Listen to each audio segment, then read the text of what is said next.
Bonjour, ici Sébastien pour actualité-dvd.com et aujourd'hui je vais parler du coffret Blu-ray Aliens Anthology de Ridley Scott pour le premier film, James Cameron pour le film Aliens, David Fincher pour le film Alien 3 et Jean-Pierre Jeunet pour le film Alien Resurrection. Et comme actrice principale pour les 4 films, c'est Sigourney Weaver. C'est un coffret qui est distribué par 28th Century Fox. Le premier film se passe dans le futur sur le vaisseau commercial Nostromo et son équipage, 7 hommes et femmes, qui rentrent sur Terre avec une importante cargaison de minerais. Mais lors d'un arrêt forcé sur une planète déserte, l'officier Kane se fait agresser par une forme de vie inconnue, une arachnide qui étouffe son visage. Après que le docteur de bord lui retire le spécimen, l'équipage retrouve le sourire et dîne ensemble jusqu'à ce que Kane, pris de convulsions, voit son abdomen perforé par un corps étranger vivant qui s'échappe dans les couloirs du vaisseau. Pour le second film, après 57 ans de dérive dans l'espace, Ellen Ripley est secourue par la corporation Weyland-Yutani.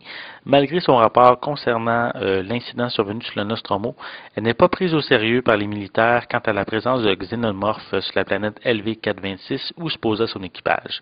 Planète maintenant qui est habitée par plusieurs familles de colons qui sont en mission pour du terraforage. Puis, après la disparition de ces derniers, mais Ripley décide d'accompagner une escouade de marines dans leur mission de sauvetage et d'affronter de nouveau la bête. Pour le troisième film, on suit toujours Ripley, qui est la seule survivante du carnage sur LV-426 et qui s'échoue sur la planète Florina 161, planète qui est oubliée dans l'univers, qui est balayé par des vents puissants. Puis, c'est une communauté d'une vingtaine d'hommes qui y vit. Ce sont des violeurs, des assassins, des infanticides. Ce sont les plus dangereux détenus qui existent. Puis, avec l'arrivée de Ripley, ils vont être confrontés à un danger qui est vraiment plus fort qu'eux. Pour le quatrième film, il se situe 200 ans dans le futur, après la fin du troisième film, justement après la mort de l'officier Ripley. Il y a une équipe de généticiens qui ressuscite la jeune femme en croisant son ADN avec celui d'un alien. Le cauchemar reprend. À bord de la station Auriga, il y a Ripley qui donne naissance à un fils qui, lui, est aussitôt enlevé. Prisonnière, elle s'efforce de renouer avec son lointain passé humain. Bientôt, il va y avoir un autre vaisseau qui va rejoindre l'Auriga.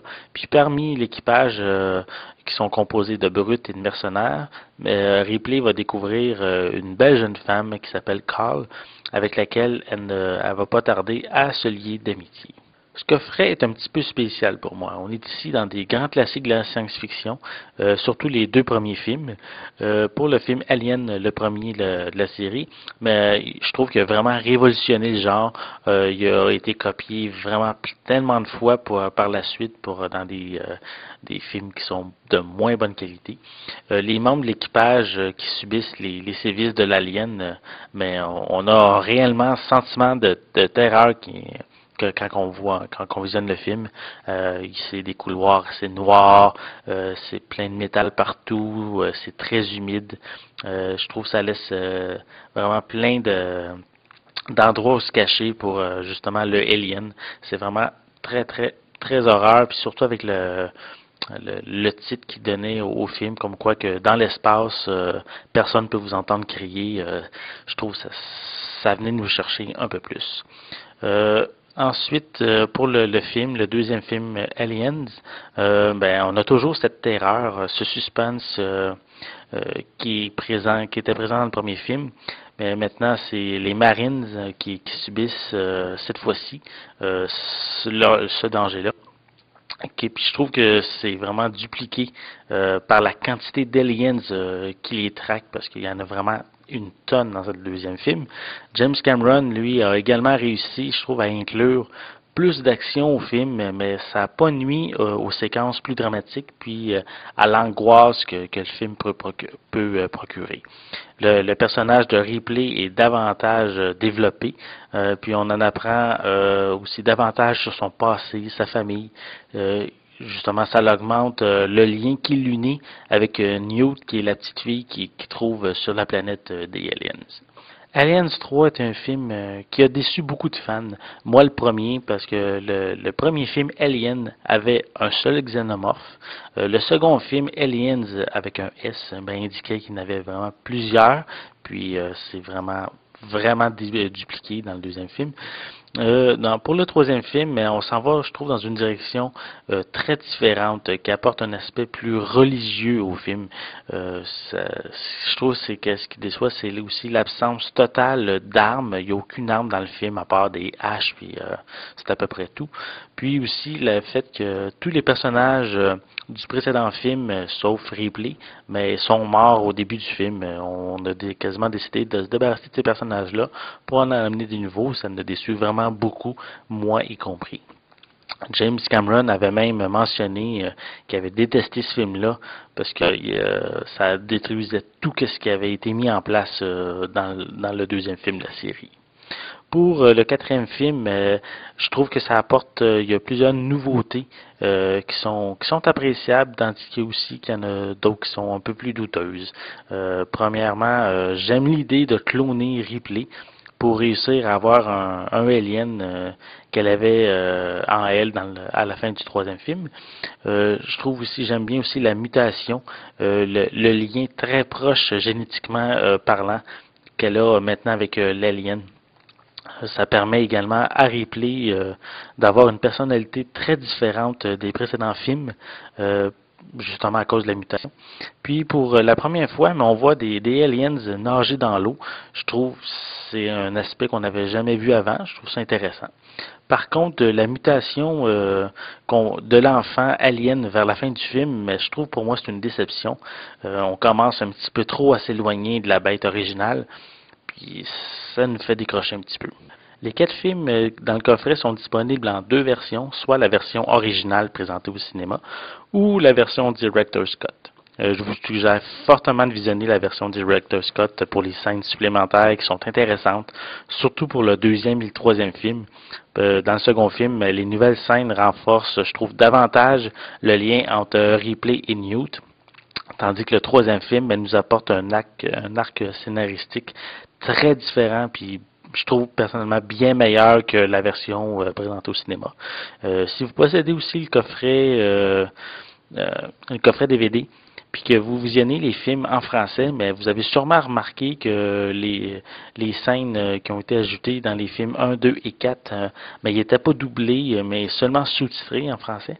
Mais ici, la Fox, je trouve, font un très beau cadeau pour les francophones, parce que les versions Director's Cut sont également doublées en français.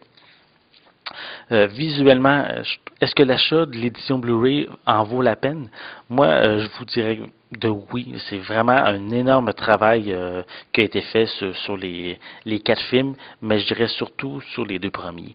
Les images sont claires, puis on offre la plus belle expérience de visionnement des 4 films à ce jour. C'est vraiment un must à avoir.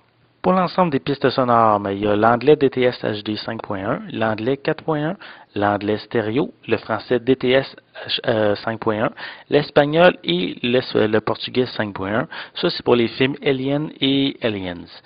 Pour les 2 derniers films, soit Aliens 3 et Aliens Resurrection, mais ils sont disponibles en anglais DTS HD 5.1, français DTS 5.1, espagnol et portugais 5.1. Les 4 films possèdent des sous-titres en anglais, français, espagnol et portugais. Pour les suppléments, il y en a vraiment énormément. Si vous êtes familier avec la précédente édition DVD Aliens Chronology, mais vous êtes déjà au courant de la quantité de suppléments qui est phénoménale. Chaque film est disponible dans sa version présentée en salle et dans sa version Director's Cut. L'édition Blu-ray de 6 disques contient tous les suppléments qui existaient dans le coffret DVD. En plus, on nous ajoute les suppléments provenant du Laserdisc et en plus aussi de nouveaux suppléments qui n'existaient pas jusqu'à ce jour. Je ne vais pas vous mentionner tous les suppléments disponibles, tellement il y en a, mais en tout, on retrouve plus de 60 heures de suppléments. Donc, si vous désirez avoir la liste complète, mais je vous invite à consulter la fiche du film qui est disponible sur le site actualité-dvd.com. Je vais simplement vous dire qu'on y retrouve plus de 12 000 images, des nouvelles scènes supprimées, le screen test original de Sigourney Weaver. Il y a aussi le documentaire Wick Rage and Rage, The Making of Alien 3. Ça, c'est dans sa version originale, sans coupure, contrairement à la version qui était sortie en 2003. Tous les bonus possèdent également une grande quantité de choix de sous-titres, dont le français. Donc, Aliens Anthology a été produit suite à un énorme travail. La qualité visuelle est vraiment magnifique, puis c'est la plus belle à ce jour. Il y a plus de 60 heures de suppléments qui regroupent tous les suppléments existants et des nouveaux. Fox offre vraiment un magnifique cadeau aux fans. C'est un coffret qu'il ne faut vraiment pas rater. Je vous conseille de l'acheter, ça vaut vraiment la peine. C'était Sébastien. Je vous remercie et je vous souhaite un bon visionnement.